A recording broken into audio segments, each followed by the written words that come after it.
Hello everyone, welcome to the YouTube channel.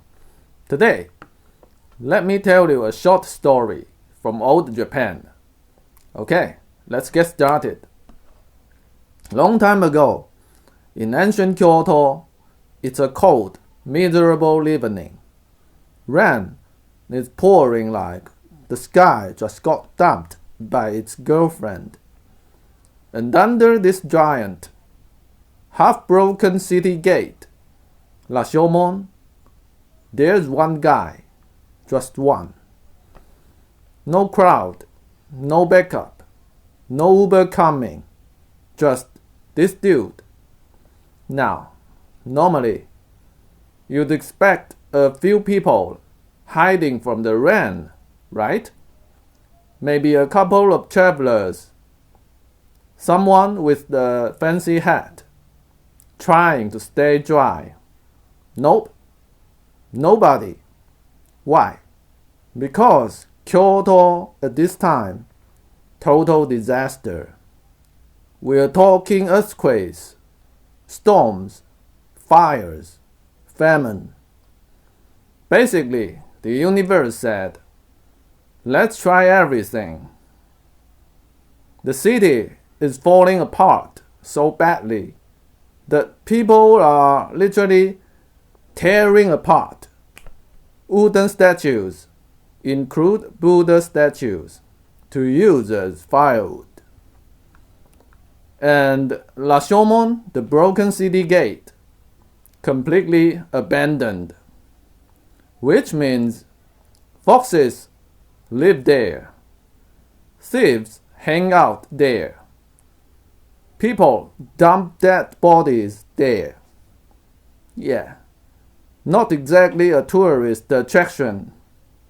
But in exchange, crows start gathering from who knows where.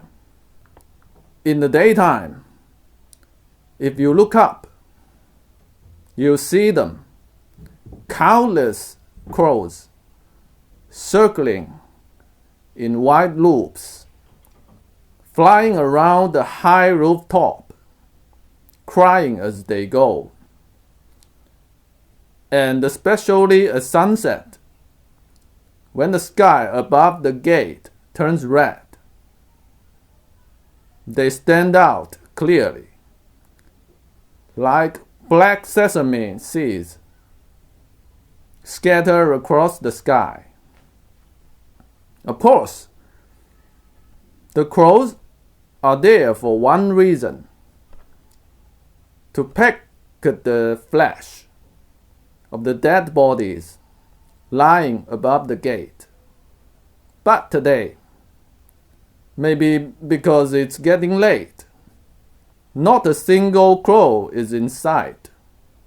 All you can see are traces of them, white droppings, their poops, stuck here and there, on the crumbling stone steps, where long grass has started to grow through the cracks.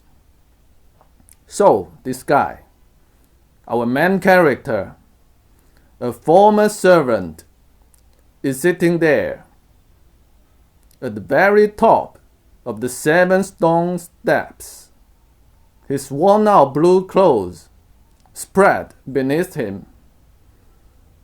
And weirdly enough, while thinking about starvation, he's also scratching a pimple on his cheek and waiting for the rain to stop. But here's the problem. Even if the rain stops, he has nowhere to go. He got fired a few days ago. Economy was so bad, his former employer couldn't pay him anymore. So, jobs gone. Hope also gone. So, now, he's stuck thinking, okay, what do I do with my life? Option A, starve to death. Option B, become a thief. You know? The classic career crossroad. He's sitting there, overthinking everything like, maybe I want still, but also I don't want to die. And honestly, he's not making great progress. So eventually he's like, alright, step 1, survive tonight. Fair, low bar. He looks around and notices a staircase leading up into the gate tower. And he thinks, perfect.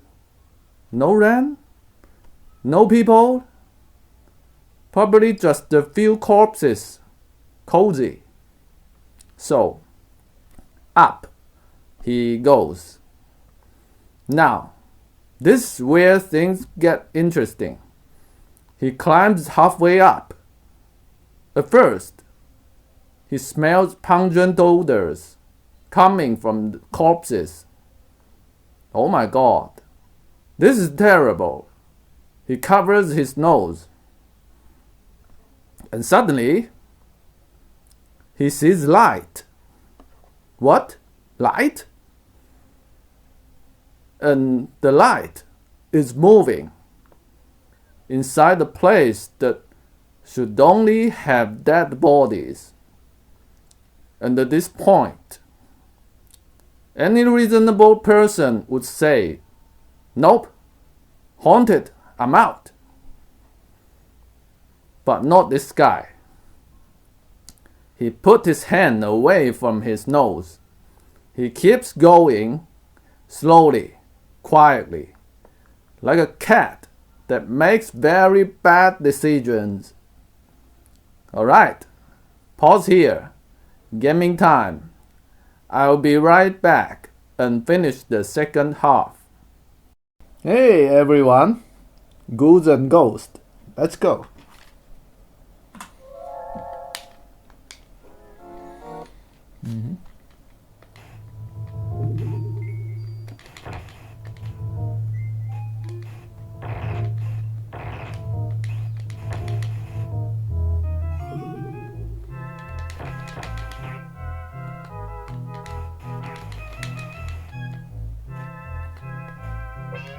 Oh. Oh.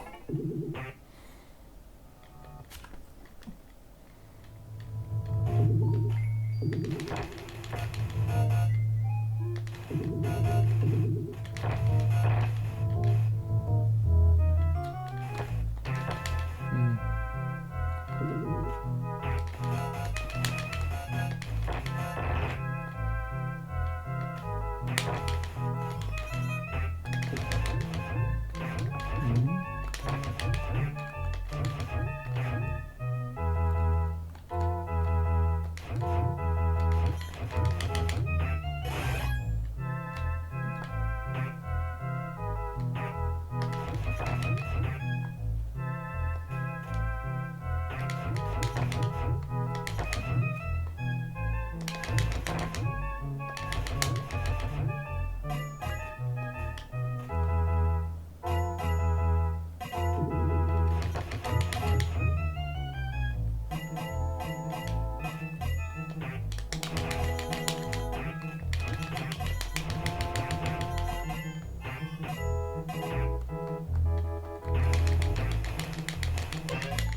Oh.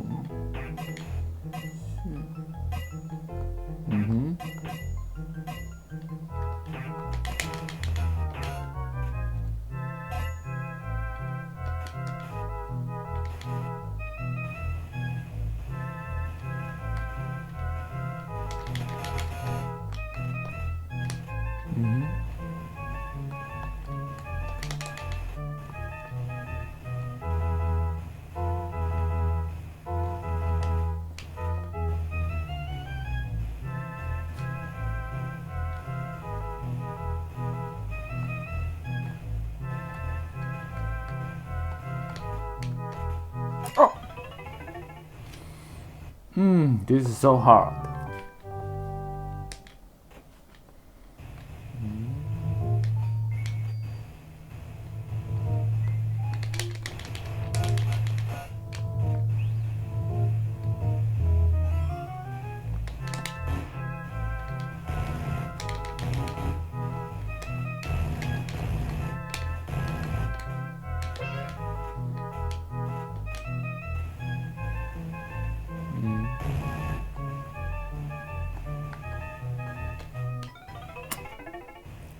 Oh my god.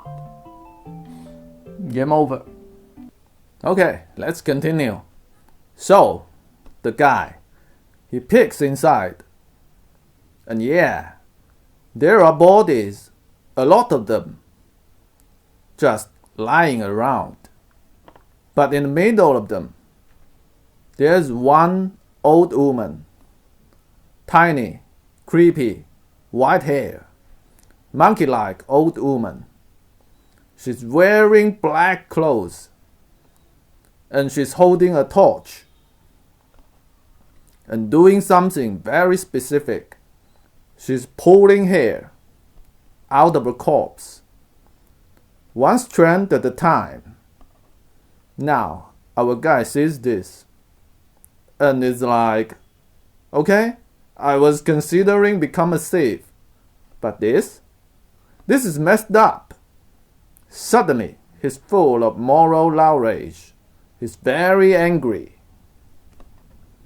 He jumps in, grabs her, throws her down, pulls out his sword, very dramatic, and demands, "What are you doing?" And the old woman, shaking. At first, she says nothing. So, our man knows her life is in his hand. He can finish her easily. At this point, he feels so important of himself. Finally, she says, "I'm pulling out the hair to make wigs, so I can sell them, so I don't starve." Wigs are fake hairs. Some bald people may need them to pretend they still have hair. In Japanese, wigs is called katsura. Okay, now our guy pauses because that actually makes sense. But then she keeps going. She says, "Besides, this dead woman, she was a terrible person. She used to cut up snakes, dry them, and sell them as fish. She tricked people for money. So basically, she did bad things to survive. Now, I'm doing bad things to survive." And then she hits him with this logic. If she were alive, she'd understand. Now, here's the twist. Our guy listens to all of this, and something changes while he's worrying about the pimples in his face. Before, he couldn't decide. Should I steal or should I die? Now, he realizes, oh, I get it now. Everyone's just doing what they need to survive. Suddenly, he feels brave. Not hero brave. Not do the right thing brave. No. Do terrible thing without guilt brave. He's probably thinking, yeah, from now on, I'm gonna break bad just to survive. He looks at the old woman and says, "Cool, then you don't mind if I rob you. I just wanna survive." And before she can realize what's happening, he rips off her clothes, kicks her down, rushes to the staircase, climbs down like a monkey, and runs away into the night. Problem solved. Career decision made. And the old woman, she crawls to the edge, looks out into the darkness, and he's gone. just gone. And that's the story.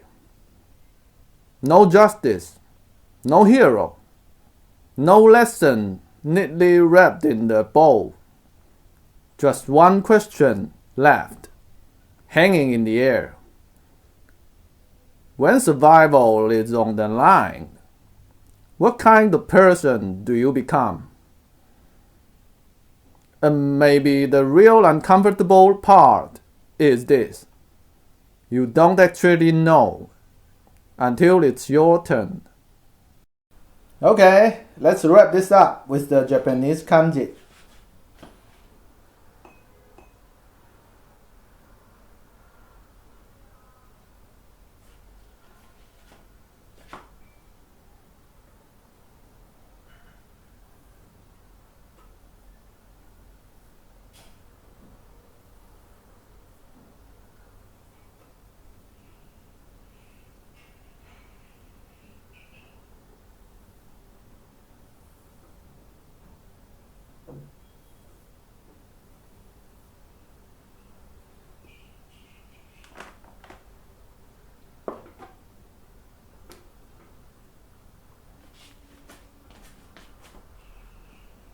In Buddhism, this kanji can mean karma, the weight of your actions, the things you choose, eventually choosing you back. Thank you for watching. Until next time, stay safe. Goodbye. Sayonara.